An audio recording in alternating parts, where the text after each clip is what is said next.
So we all have scars, right? Some are tiny and some are not so tiny. I have 3. The first one is on my elbow. I wasn't paying attention and I fell on the sidewalk. You know, happens to everybody. Second one is slightly larger and I got it shaving. I swear to you, it was like a scene out of Psycho. I'm not even kidding, and it's much worse than it sounds.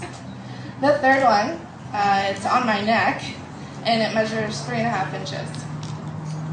I got that one shortly after my 18th birthday. My cancer diagnosis came a couple of weeks after my high school graduation. As you can imagine, that summer is mostly a blur of tears, hospital trips, and that's pretty much it. When I had the last of my stitches removed, I asked the doctor when the scar would disappear. He told me there were a variety of scar diminishing creams and injections I could get that would reduce the appearance of the scar, but I probably wouldn't need them. He said that my scar would become less red and visible over the course of the year. But 8 years later, it's still here and people still stare.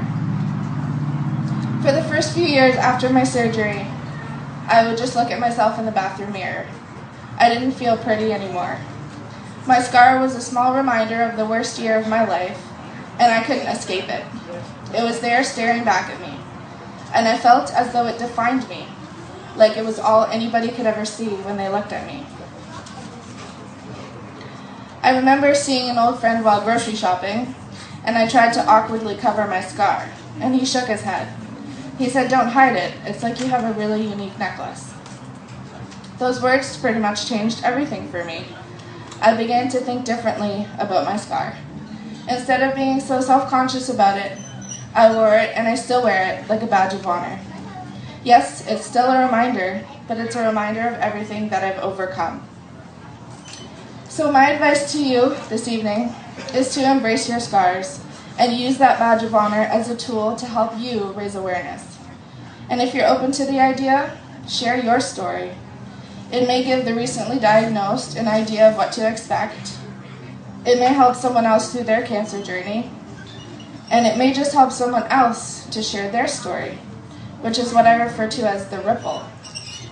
This tiny ripple eventually becomes a wave, and this wave is people just really making a difference in other people's lives, whether they know it or not. So until we find a cure for cancer, let's continue sharing our stories, inspiring others, and making those little ripples. Thank you.